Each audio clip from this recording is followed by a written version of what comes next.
नमस्ते, मेरा नाम अपूर्वा महेंद्रा है। मैं सेव लाइफ फाउंडेशन के साथ एक ट्रेनर हूँ।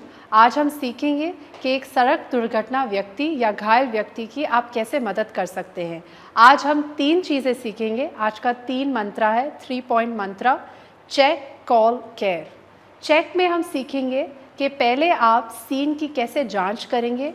Check for safety, check for your own safety. आपकी सुरक्षा बहुत अनिवार्य है, क्योंकि अगर आप सुरक्षित नहीं हैं तो आप किसी की मदद नहीं कर सकते।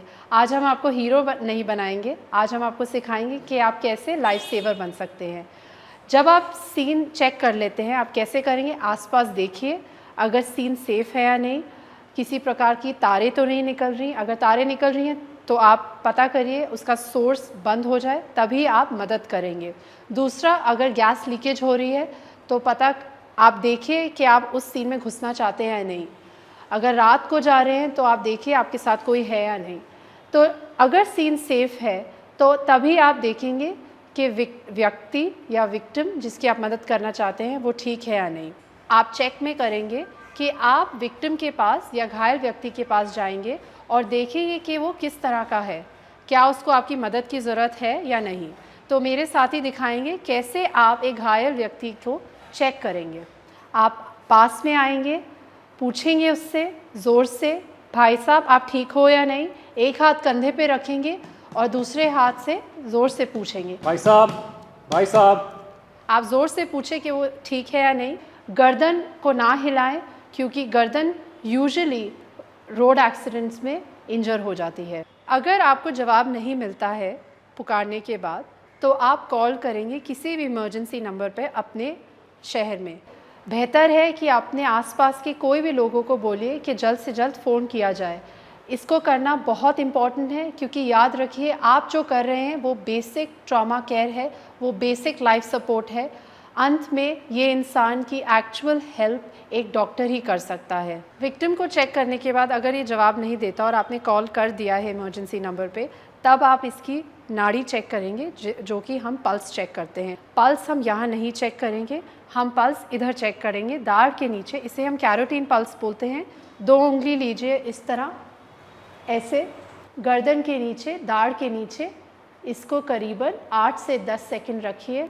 सेकंड गिनने के लिए 1001, 1002, 1003 इस तरह 10 तक गिनेंगे।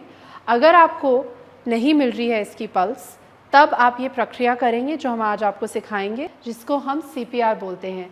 तो हम अब तीसरे भाग पे आ गए हैं, केयर पार्ट पे आ गए हैं। आप आगे आइए और अपना हाथ अपनी हथेली का निचला भाग आप छाती के बीच में रखेंगे।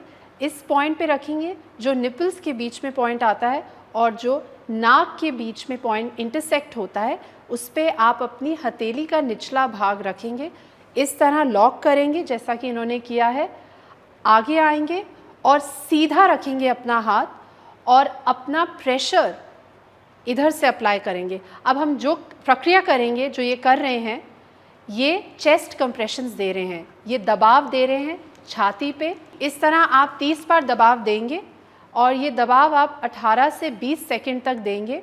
आप ध्यान रखिए दबाव आप सिर्फ इस पोर्शन से देंगे और आपके कंधों से आएगा। अगर आप कंधों से ढंग से कर रहे हैं तो आप कभी भी थकेंगे नहीं। इस प्रक्रिया ख़त्म करने के बाद हम दूसरे भाग पे जाएंगे, जिसमें हम देंगे 2 सांसें। आप देखिए कैसे आप अपना हाथ इसके सर पे रखेंगे और बहुत हल्के से सर को टिल्ट करेंगे, ठीक है। अगर आप टिल्ट नहीं करना चाहते हैं तो ठुड्डी को ऊपर करेंगे, बहुत ध्यान से करेंगे। उसके बाद नाक को पिंच कर दीजिए, बंद कर दीजिए। नाक को बंद करने का महत्व ये है कि सांस जो आप मुंह से दे रहे हैं वो निकले ना। एक कपड़ा रख लीजिए, अगर आपके पास कोई हैंकरचीफ है वो यूज़ कर लीजिए, या अगर आपके पास चुन्नी है तो वो इस्तेमाल कर लीजिए। पर कपड़ा रखना इम्पॉर्टेंट है, क्योंकि आपकी सुरक्षा, जैसा कि मैंने कहा, बहुत अनिवार्य है। और आप मुंह खोलें और 2 सांसें दीजिए। देखिए किस तरह इसकी छाती ऊपर गई है। यही है सही तरीका करने का। अगर आप ये प्रक्रिया सांस देने की करना चाहते हैं तो 30-2 एक सेट है, इसको आप 5 बार करेंगे। 5 बार करने के बाद आप इसकी पल्स चेक करेंगे। अगर आप ये देना चाहते हैं तो दीजिए।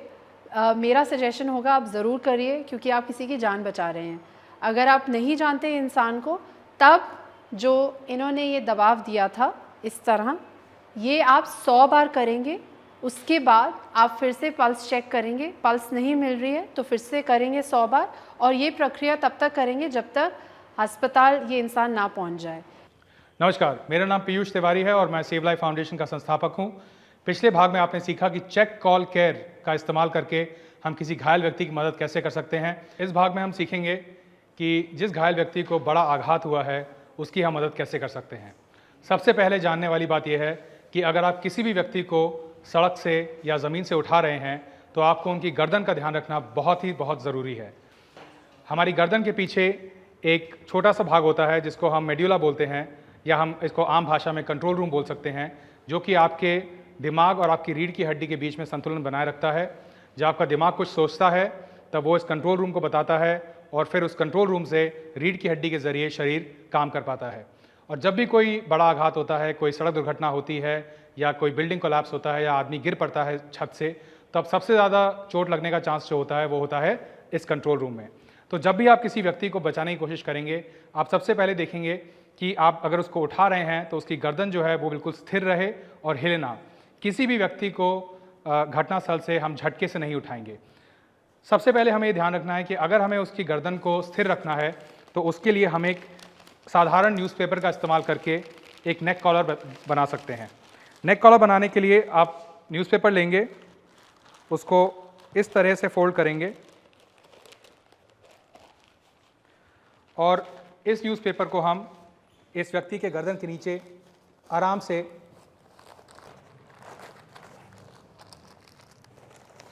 इसको ऐसे हम कवर कर देंगे। जब भी आप किसी की मदद ले रहे हैं शरीर को उठाने के लिए, तब आप अपना हाथ जो है वो आप इस कॉलर के ऊपर बना के रखेंगे, जिससे कि गर्दन जो है वो बार बार हिले ना।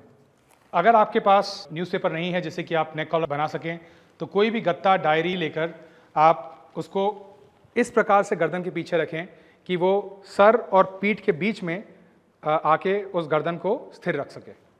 अगर आपको कोई व्यक्ति टेढ़ी गर्दन के साथ मिलता है तो उसको झटके से हम सीधा करने की कोशिश नहीं करेंगे।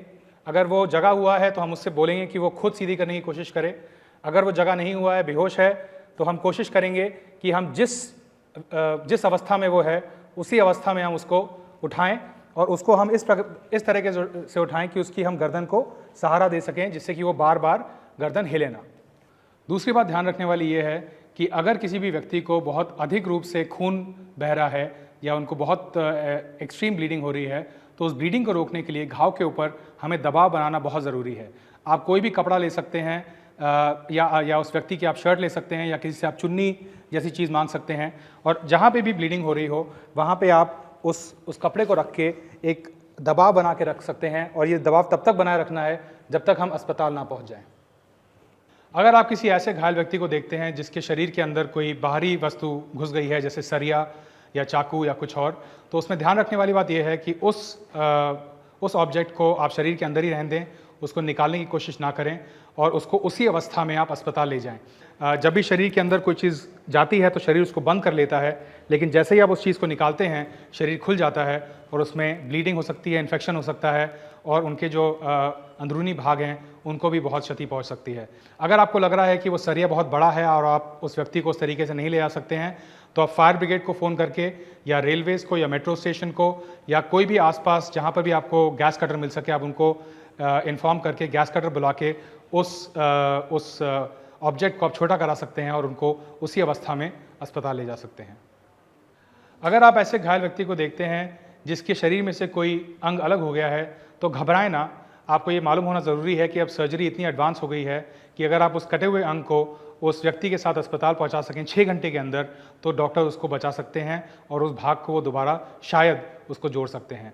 तो अगर आप किसी भी ऐसे घायल व्यक्ति को देखें, सबसे पहले जहाँ से उसका भाग कटा है वहाँ से खून रोकने की बहुत अधिक आवश्यकता है। वहाँ पर आप खून रोकें। आप खून रोकने के लिए आप दबाव लगा सकते हैं, या जहाँ से भाग कटा है उससे थोड़ा ही पहले एक बहुत ही टाइट आप बांध लगा सकते हैं, जिससे कि जो रक्त का जो बहाव है वो हल्का हो जाए।